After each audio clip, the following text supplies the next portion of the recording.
और हमारे यहाँ स्कंद पुराण में जो 16 सोमवार के व्रत की महत्वता कही है,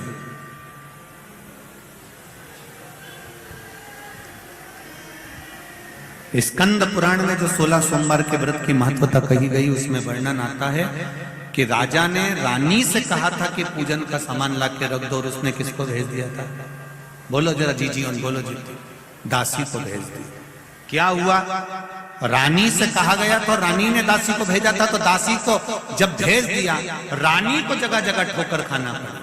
तो राजा कह रहे हैं, ब्राह्मण देवता से ब्राह्मण कह रहे हैं कि आप इतने बड़े राजा, लाओ मैं सेवा कर देता हूं। आप इतने बड़े राजा, ये झाड़ू लगाने आते हो, पोछा लगाने आते हो।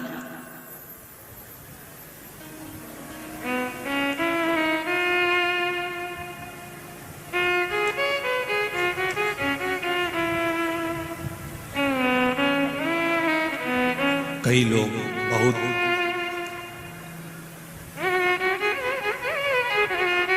अभी कानपुर की कथा में कहा था, जब व्यक्ति बहुत उन्नति की सीढ़ी पर चढ़ जाता है, बहुत धनपति बन जाता है, बहुत ऊंचे सिंहासन पर या बहुत ऊंचे पद पर बैठ जाता है, तो उसकी दो चीजें चली जाती है, एक रोटी और एक हंसी। ये दोनों चीजें धीरे धीरे कम होती चली जाती है। रोटी खाने का समय नहीं मिलता और अपनों के साथ में बैठकर हंसने का समय नहीं मिलता, क्योंकि पद प्रतिष्ठा में इतना ऊंचा बैठ जाता है, इतना ऊंचा बैठ, उसकी रोटी भी कम हो गई और उसकी हंसी भी कम हो गई।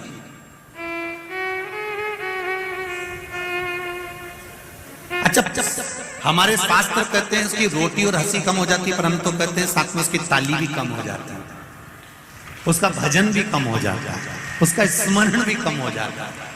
तुम देखना, बहुत साधारण सा जो व्यक्ति होगा ना, कथा में बैठ जाएगा, खूब एंजॉय करेगा, खूब नाचेगा, कथा भी सुनेगा, जहां मर्जी पड़ गई वहां बैठ गया। और कहीं कहीं की बहुत वीआईपी, इधर से साड़ी में 4-6 पिन, इधर से पिन, और सब दूर से लगा लोगों कर पेंसिल से लाइन खींचने डब्बा भरा, उसके बाद यहाँ से कत्थई, यहाँ से नीली और यहाँ से पुत्र, और फिर इसको कहीं कथा में ले जाकर बिठा दो। और भजन में, जब भजन में ताली बजाने का नंबर आया,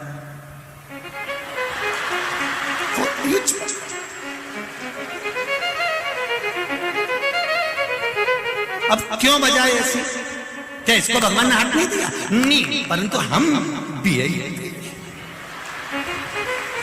लोग कहेंगे बताओ, भगवान महाराज की कथा में ताली बजा रहे थे, इतना वीआईपी हो, इतनी प्रतिष्ठित जगह पे बैठकर तू ताली बजा रहा है, इतनी प्रतिष्ठित जगह पे पहुंचने के बाद तुम भगवान के मंदिर में झाड़ू लगा रहे हो, पोछा लगा रहे हो।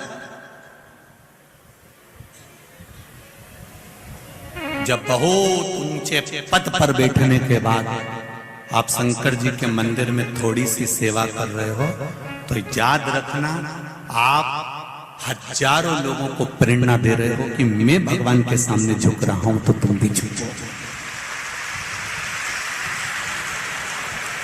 शिव महापुराण की कथा कहती है, 16 सोमवार की कथा कहती है, स्कंद पुराण से निकली हुई सत्यनारायण भगवान की कथा कहती है, स्कंद पुराण से निकली हुई 16 सोमवार की कथा कह रही है, स्कंद पुराण से निकली हुई सत्यनारायण भगवान की कथा कह रही है कि जिस परिवार में भगवान की पूजन कराने के लिए ब्राह्मण देवता आते हैं और ब्राह्मण पूजन की तैयारी करें, उससे पहले घर की नारी, घर के पुरुष को पूजन की थाली लगा लेना चाहिए, अपना आसन ब्राह्मण से ना बिछवाकर खुद बिछाकर बैठना चाहिए। ये हमारा शास्त्र है।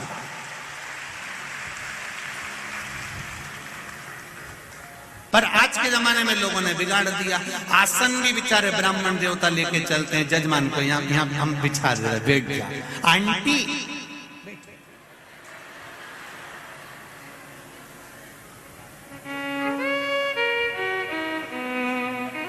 आंटी और बंटी सब सुन लो अच्छे से, आसन भी खुद लगाइए, पूजा की थाली भी खुद लगाइए। पूजन का विधान पाटे पर भले ब्राह्मण देवता जमाए, कलश ब्राह्मण देवता रखें, पर थाली स्वयं लगा कर रखिए। जैसे तुम्हारे यहाँ पर कोई अतिथि आता है तो टेबल पर पहले से काजू बादाम पिस्ता इलायची, हम जहाँ ठहरे हैं वर्मा जी के यहाँ, कल हम गए थे तो उन्होंने पूरा सामान जमा के रखा था। तो लगे कि नहीं लगे कि बताओ कितने अच्छे परिवार है, कितना अच्छा घर है, यहाँ पूरी चीज इनने जमा के रखी, कितना सुंदर व्यवस्था करके रखी। अब मालूम पड़े तुम देव अधिदेव महादेव का अभिषेक करवा रहे हो, शंकर जी की पूजन की तैयारी कर रहे हो, शिव जी का पूजन करना है तुमको, और थाली तुम दूसरे से लगवा रहे हो। शिव महापुराण की कथा कहती है एक अपने घर की तिजोरी की सफाई, एक अपने घर के माता पिता की सेवा, और एक पूजन की थाली स्वयं को लगाना चाहिए। स्वयं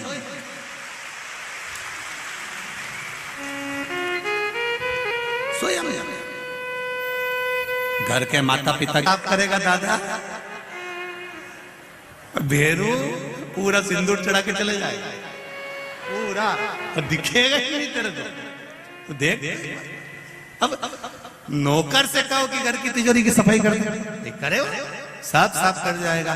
घर की तिजोरी की सफाई का हक घर के व्यक्ति का है, माता पिता की सेवा का हक घर के व्यक्ति का है, उसी तरह पूजा की थाली लगाने का हक घर के व्यक्ति का है। ये निश्चित अब स्वयं लगाए,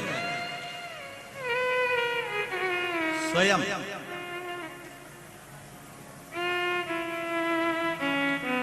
एक पत्र आया है, देखिए उस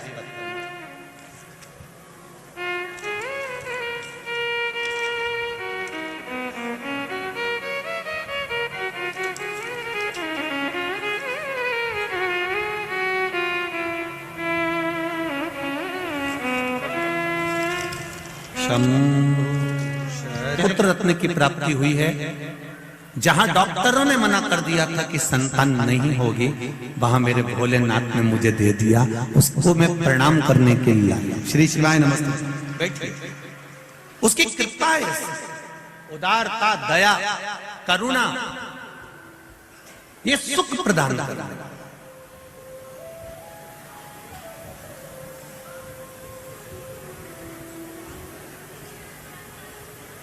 बेभव का सुख, सत्ता का सुख, हम कहने में पीछे नहीं हटेंगे। जिसके घर में जो सत्ता का भी अगर सुख भोग रहे हो तो ये निश्चित है कि आपने पूर्व समय में जरूर शंकर जी के मंदिर में या तो झाड़ू लगाई होगी, या सेवा करी होगी, या वहां का निर्माल्य उठाकर विसर्जन करा होगा, या पूजा की थाली लगाई, उसका सुख है। हम जहां भी कथा करने जाते हैं तो हम हमेशा स्मरण में रखते हैं कि भोलेनाथ जी, हम उनसे भी कहते हैं बाबा तूने जितनी जगह कथा कराई, चाहे कानपुर कराई हो, चाहे काशी कराई हो, चाहे जहां जहां आप कथा करा रहे हो, या आपकी कृपा करुणा है, तो हमने देखा है जहां शंकर भगवान को मानने वाला होता है या शिव भक्ति में डूबने वाला होता है, ये शिवपुराण होती भी वहीं पर हो जहां शंकर के भक्त। हमने शुरू से देखा है शुक्ला परिवार में, संजय जी शुक्ला जी के इस पूरे परिवार का हमने स्मरण किया है कि इनके परिवार में शंकर का अभिषेक, पूजन, अर्चना और शिव स्तुति आज से नहीं, इनके दादा परदादा के समय से होती आ रही है। ये शिव भक्ति और उसी का फल मिलता है, और उसी का फल, उसी का आनंद।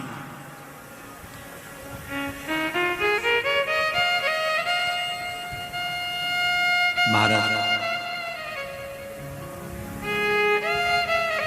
जयध्वज ने कहा ब्राह्मण देवता, मैं शंकर जी के मंदिर में झाड़ू लगाता हूं, पोछा लगाता हूं, इसीलिए मेरे को आज राजा का राज्यपाट मिला हुआ, राज्यपाट मिला, मैं नहीं छोड़ूंगा नहीं। तो भगवान के मंदिर में सफाई करना क्यों नहीं छोड़ते? शिव मंदिर में झाड़ू लगाना क्यों नहीं छोड़ते? शंकर मंदिर में पोछा लगाना या निर्माल्य उठाकर विसर्जन करना क्यों नहीं छोड़ते? महाराज, पूर्व समय में मैं ब्राह्मण था। जिस ब्राह्मण को मैं उस समय पर रेवत ब्राह्मण था, और रेवत ब्राह्मण एक ऐसा ब्राह्मण जो पूजन नहीं करा सकता। मैं रेवत ब्राह्मण